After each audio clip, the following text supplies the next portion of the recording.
இந்தியாவில் பாஜக சரியுமா சாதிக்குமா என பார்த்து விடுவோம். தென்னிந்தியா என்று நாம் சொல்வது 5 மாநிலங்கள், அதாவது அங்கிருந்து இங்கே இப்படி வருவோம். தெலங்கானா, ஆந்திரா, கர்நாடகா, கேரளா, தமிழ்நாடு, 2 யூனியன் பிரதேசத்தை சேர்த்துள்ளோம். அதாவது புதுச்சேரி, லட்சத்தீவு தலா ஒரு சீட் இருக்கிறது.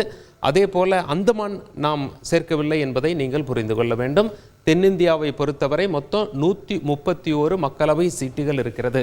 நாடாளுமன்றத்தில் எத்தனை மக்களவை சீட்டுகள் இருக்கிறது? 543, பாதிக்கும் ஒன்று மேலே. 272 வென்றால் ஆட்சி செய்யலாம் மத்தியில். அப்படி பார்க்கும் பொழுது பாஜக இப்போ எத்தனை இருக்காங்க மத்தியில்? 303. கூட்டணியோடு சேர்த்தா 353. பாஜக என்ன சொல்கிறாங்க? சோலோவா, தனியாவா நாங்கள் 370 வருவோம், கூட்டணியோடு நாங்கள் 400 வருவோம்னு சொல்கிறாங்க. 370 ஒரு பக்கம் இருக்க, ஏற்கனவே இருக்கும் 303 தக்க வைத்துக் கொள்ள வேண்டுமாயின் வட இந்தியாவில் ஏற்கனவே ஃபுல்லாக ஜெயிக்க வேண்டிய இடமெல்லாம் ஜெயிச்சிருக்காங்க. அப்படி பார்க்கும் பொழுது தென்னிந்தியாவில் புதிதாக எத்தனை இடங்கள் ஜெயிக்க வாய்ப்புள்ளது என்பதை தென்னிந்தியாவில் உள்ள அரசியல் நிலவரத்தை பார்த்தால் நமக்கு புரிந்துவிடும். சரி, முதல்ல எந்த மாநிலம் பார்ப்போம்? முதல்ல தெலுங்கானா பார்த்துருவோம். அங்கே 17 சீட்டு, டிஆர்எஸ் 9 சீட்டு, பெரிய அளவில் ஜெயிச்சிருக்காங்க. ஆனால் டிஆர்எஸ் சமீபத்தில் சரிவை சந்தித்திருக்கிறது.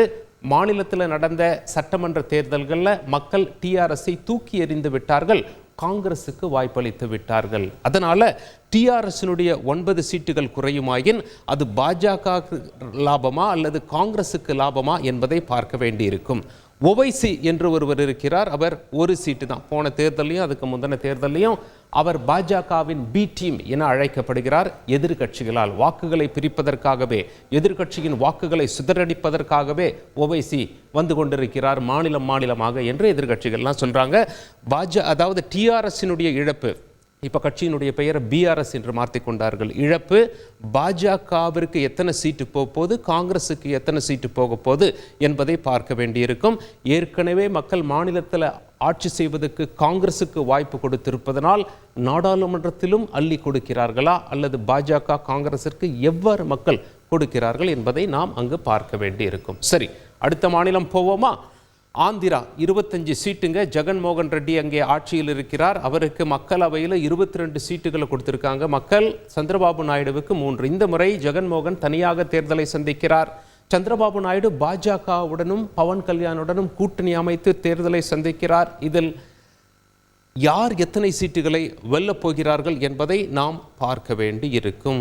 இந்த கூட்டணி சந்திரபாபு நாயுடுவுக்கு கை கொடுக்குமா? ஆந்திராவை பொறுத்த வரைக்கும் சந்திரபாபு நாயுடு ஜெயிக்கிறாரோ அல்லது ஜெகன்மோகன் ரெட்டி ஜெயிக்கிறாரோ? ஜெகன்மோகன் ரெட்டி ஜெயிச்சாலுமே ஏற்கனவே அவர் நாடாளுமன்றத்தில், மக்களவையில், மாநிலங்களவையில் பாஜகவிற்கு தான் சாதகமாக செயல்படுகிறார். அதனால் ஆந்திராவை பொறுத்தவரை எந்த கட்சி ஜெயிச்சாலும் பாஜகவிற்கு சாதகம் என்றுதான் நான் சொல்ல வேண்டும். அந்த மாநில கட்சி நாடாளுமன்றத்தில் சப்போர்ட் பண்ணுறாங்க. அப்படியே பக்கத்து மாநிலம் போவோமா?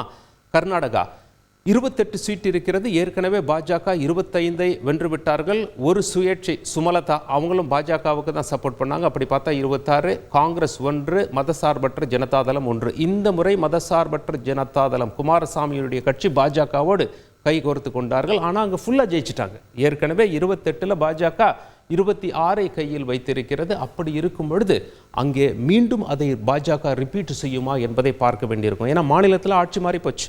பாஜக கிட்ட இருந்து மக்கள் ஆட்சியை காங்கிரஸிடம் கொடுத்து விட்டார்கள். அதனால் காங்கிரஸ் ஆட்சியில் இருக்கும் காரணத்தினால் கூடுதலாக காங்கிரஸ் சில எம்பி சீட்டுகளை வென்றெடுத்தால் அது பாஜகவிற்கு கர்நாடகாவில் சேதாரமாக அமைந்துவிடும். எப்படி இருக்கும் என்று பார்க்க வேண்டியிருக்கும்.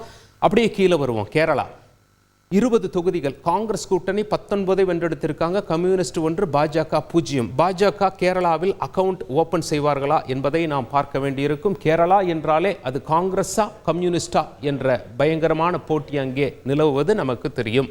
பக்கத்து மாநிலம் தமிழகம் நீங்கள் அறிந்ததுதான். திமுக கூட்டணி 38 இருக்காங்க. அதிமுக கூட்டணி 1 வந்திருந்தார்கள். இந்த முறை எந்த கட்சிக்கு எவ்வாறு வாய்ப்பு இருக்கிறது? அதிமுக கூட்டணி என சொல்லும்போது பாஜக அதிமுக சேர்ந்து திமுகவை எதிர்த்தாங்க.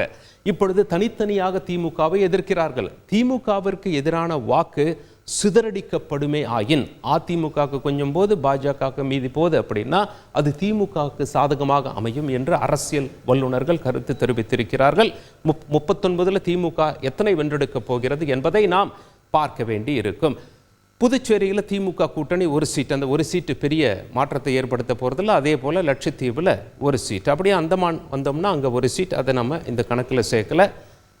நாடாளுமன்றத்தில் 4இல் 1 சீட் தென்னிந்தியாவில் இருக்குது. அதாவது சுமார் 25% சீட்டுகள் தென்னிந்தியாவில் இருப்பது குறிப்பிடத்தக்கது. அங்கே கள நிலவரம் எப்படி இருக்கிறது என்பதை நீங்கள் தெளிவாக பார்த்து விட்டீர்கள். யாருக்கு சாதக பாதகம், தென்னிந்தியாவில் பாஜக சரியுமா சாதிக்குமா என்பதை நீங்களே முடிவு செய்து கொள்ளுங்கள். செய்திகளை உடனுக்குடன் தெரிந்து கொள்ள உடனே சப்ஸ்கிரைப் பண்ணுங்க.